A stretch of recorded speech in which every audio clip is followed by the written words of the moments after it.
This video is brought to you by portraitmode.io. Portrait Mode is a platform for street photographers where you can upload your photos, build your portfolio, and showcase your work. The website is free, and among all submissions, the best photos will be featured on the website's homepage. Portrait Mode is a passion project of mine, and you can find out more and sign up for free at the link below in the video description.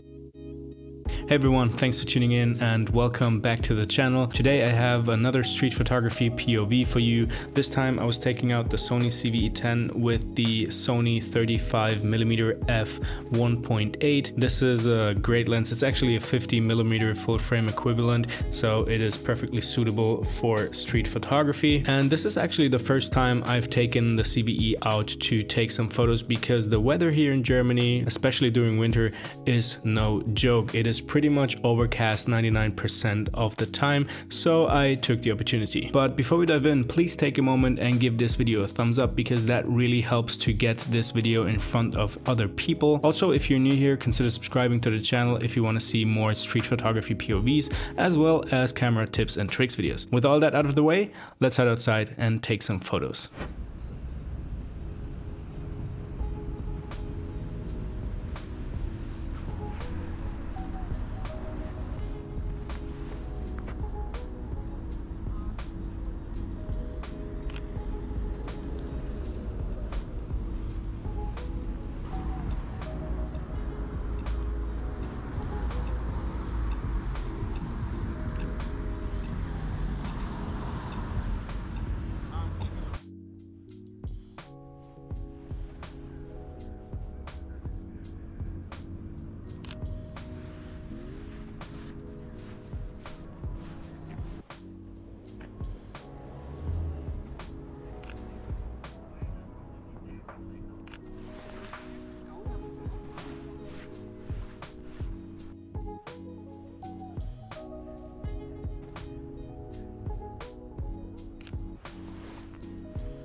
Alright, thank you for making it to the end of this video. As I said in the beginning, this was basically the first time I took out my camera this winter, so I'm still, trying to warm up and get back into it. I also said in the last video that the goal for this year was to reach 1,000 subscribers, which didn't work out because I was not able to upload during December. I will definitely try and improve on that. But anyways, thank you so much for watching, and I will see you in the next video.